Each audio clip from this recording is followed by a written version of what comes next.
Se tem uma coisa que me desperta curiosidade, é a profusão de coaches que nasceram nos últimos tempos. E são coaches novos, são novos tipos, não são iguais os coaches das antigas. O coach das antigas seria aquele que geralmente era uma pessoa formada em psicologia que auxiliava um profissional de mercado a atingir determinados resultados, de repente uma promoção, por aí vai. Esse é o coach das antigas, o clássico coach. Os coaches novos, os coaches contemporâneos, que eu vou chamar assim, esses são de outro tipo. Eles têm uma nova forma, são muito baseados na experiência que eles podem ter, não necessariamente precisam de uma formação específica, superior, né, para isso, e espetacularizam seus resultados e, em conjunto com uma autoridade que vem da experiência, conseguem clientes para ali passar a sua mentoria, o seu coach, por aí vai. Oi, eu sou Vinícius Siqueira. E hoje no Falando Livre eu pretendo falar livremente sobre coaches contemporâneos e principalmente sobre uma categoria específica que eu tomei a liberdade de chamar de erocoaches, que são os coaches eróticos do mercado corporativo brasileiro. Você vai entender o que eu tô falando, tá? Já se inscreve no canal, compartilha esse vídeo nos seus grupos de WhatsApp e segue comigo até o fim.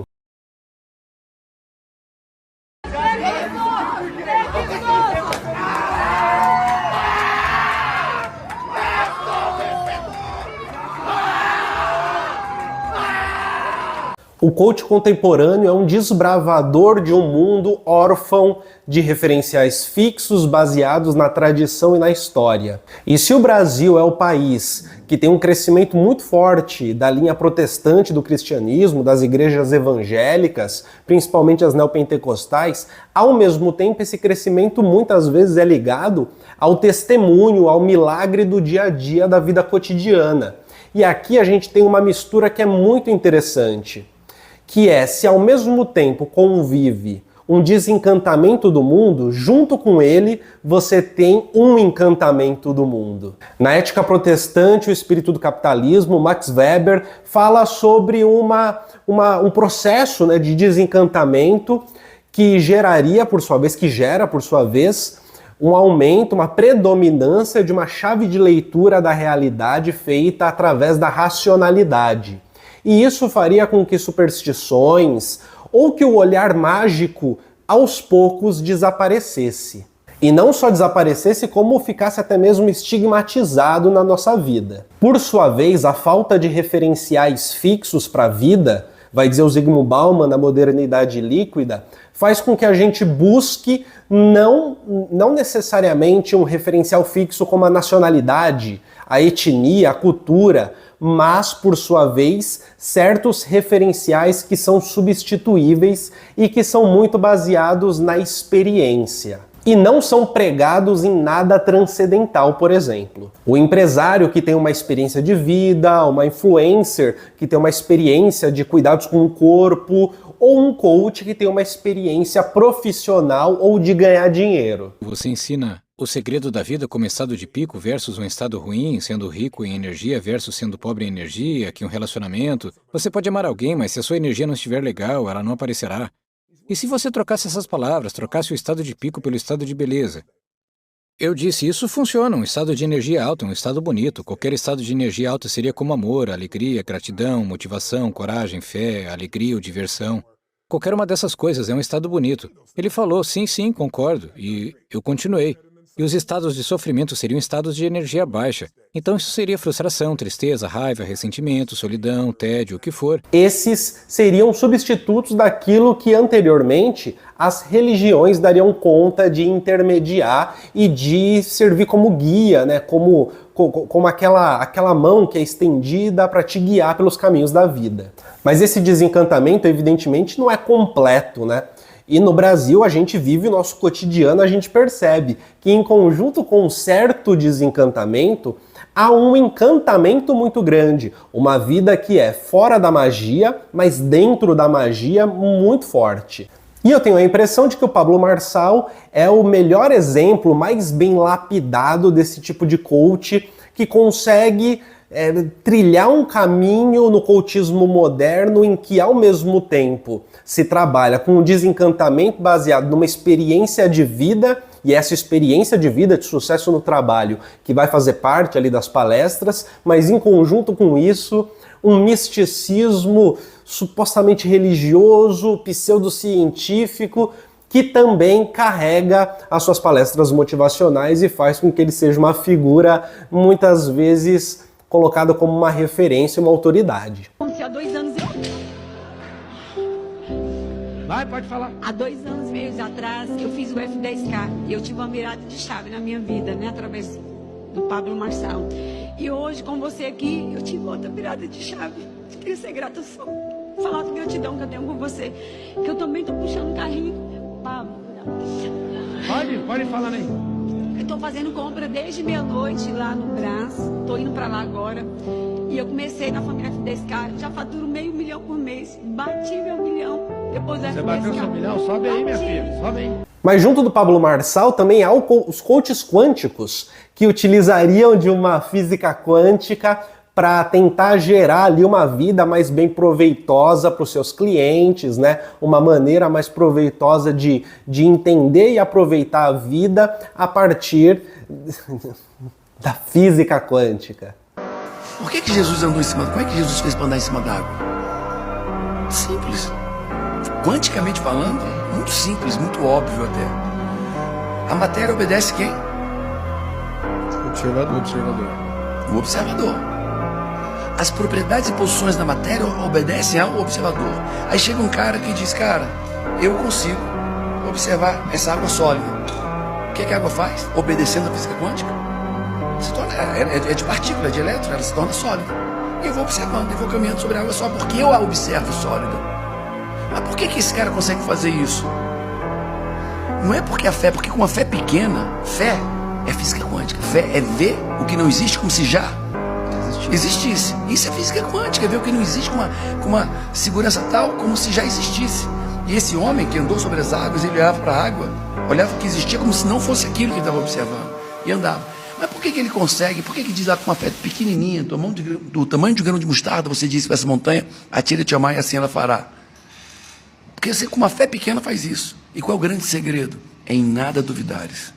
E é importante falar disso porque, nesse contexto, a própria ciência, que seria um lugar onde você encontraria explicações para os movimentos da natureza, passa a ser não meramente um lugar de explicar a natureza, mas passa a ser uma caixinha onde você pode tirar dicas e truques para como viver melhor. Dicas e truques para como aproveitar melhor a vida e, mais do que isso, dicas e truques para como prosperar na vida. E aí, em vez do racionalismo científico ser uma oposição ao misticismo, ele se torna a sua base. Se torna uma narrativa de base para que o misticismo, enquanto estrutura, o pegue, manipule e consiga, por exemplo, dar ali uma base científica para que a gente entenda que o pensamento positivo ajuda a fazer com que os nossos desejos sejam realizados, que você pensar positivamente, pensar afirmativamente, eu quero um carro, faça com que esse carro se aproxime de ser uma realidade na sua vida. O menino aprendeu a fazer essa tela mental. Ele era frentista de um posto de gasolina. E ele queria uma Mercedes conversível. Não é que um frentista ganha 2.000 por cento, vai ter uma Mercedes conversível. E aí, ele está fazendo a tela mental e entregando para o universo. E chega uma mulher lá no posto que ele trabalha e ele vai abastecer. E ele é todo solícito e tal. A senhora quer que olhe à frente? Ela falou assim, eu quero que troque o óleo, quero que lava, o carro todo empoeirado. E ele falou assim, esse é o carro dos meus sonhos. E a mulher falou assim, eu faço tela mental. O que é isso? Isso, assim, assado. Onde? Na provinha. A mulher falou para ele, que hora termina isso tudo? São 4 horas. Falei, então deixa o carro para lavar, fazer isso e aquilo, 4 horas eu volto. E 3 e pouquinho a mulher chegou, chamou o rapaz. Falou, que hora acaba o seu turno? Falou, acaba agora mesmo. Falou, o senhor pode ir comigo no cartório? Falou, por quê? Eu vou passar esse carro pro seu nome e vou te dar o carro. Falou, por que o senhor vai me dar o carro? Porque meu marido me traía dentro desse carro. Nossa.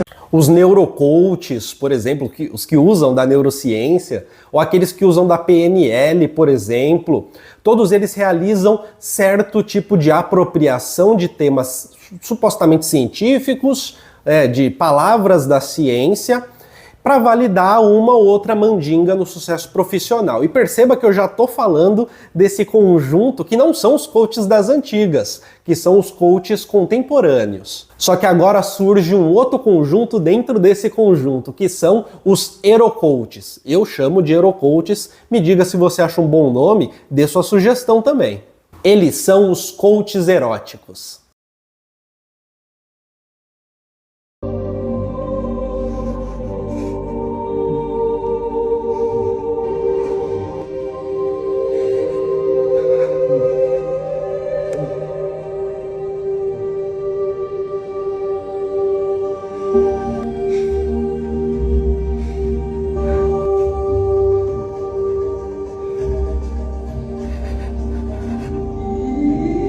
Os erocoaches são os coaches magnéticos, são os coaches tântricos que se utilizam da energia sexual e fazem você utilizar a sua energia sexual para que você entregue o seu relatório no prazo. Eu vou mostrar um pedaço aqui que já começa muito bem, é sensacional, se segura aí na cadeira.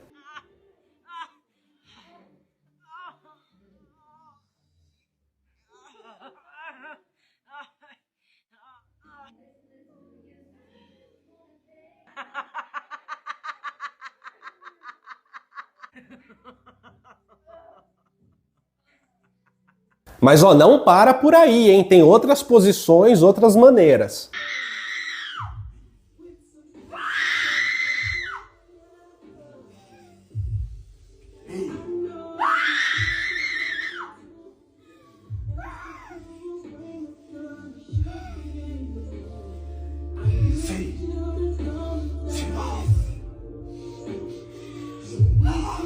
E se você não entendeu o porquê disso tudo, há um ensinamento prático por trás. Ó, dá um ligue, se liga só.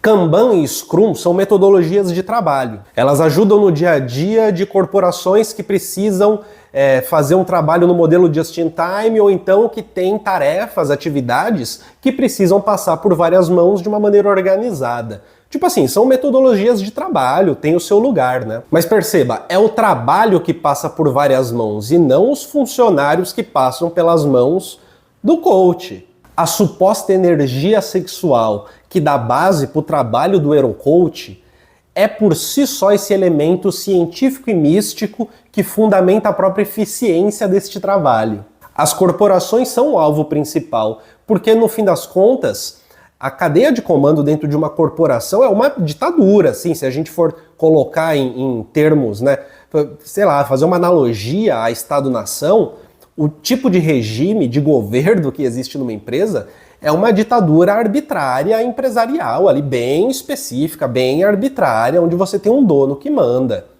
E nisso abre-se espaço para que você não tenha muitos critérios, a depender da empresa, a depender da corporação. E sem ter muitos critérios, tanto faz se é ciência, se não é ciência, tanto faz se é ridículo, se não é ridículo.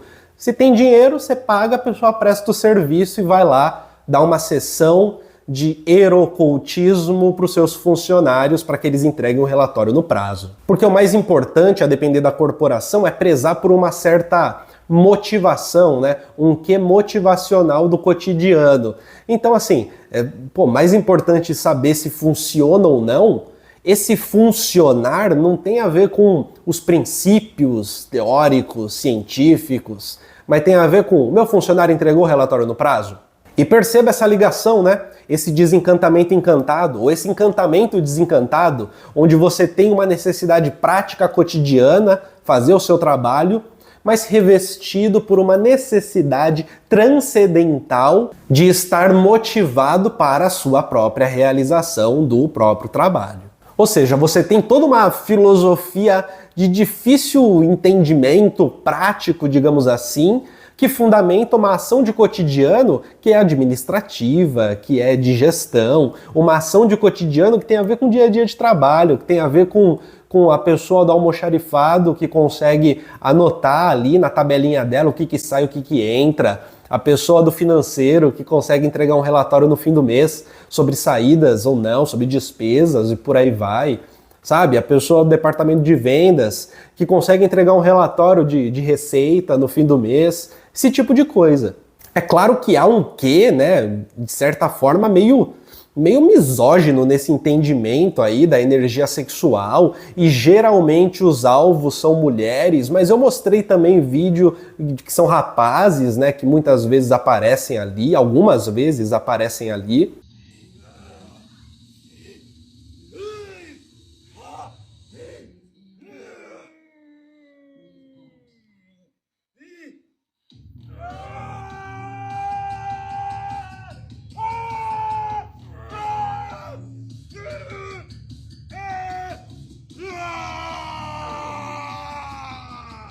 E é claro, é evidente que o objetivo desse vídeo não é, sei lá, denunciar uma ou outra personalidade específica, pegar alguém para Cristo especificamente, mas mostrar como que você tem no ambiente corporativo e você tem no nosso dia a dia, desencantado e encantado ao mesmo tempo, essas figuras como o coach quântico, o coach tântrico, o coach magnético, você tem essas figuras do neuro qualquer coisa, você tem essa figura também da pessoa da PNL, que está trazendo uma transformação profundíssima na vida das pessoas. E perceba, sempre com uma apropriação meio indevida, meio duvidosa de diferentes áreas da ciência, que podem até mesmo ser áreas que são, cara, correntes, né, discutíveis, áreas que existem, né, que são sérias e por aí vai. E aí, no fim do dia, você tem um cara falando de energia sexual para que você, meu caro analista júnior, entregue o seu relatório no prazo. Mas me diz você participaria de uma sessão dessa de Hero-Coach? Você gostaria de repente, ter a sua energia sexual ativada e sua energia orgástica ativada no meio de toda empresa, numa reunião, com 20 pessoas numa sala? Me diz aí nos comentários. Um grande abraço.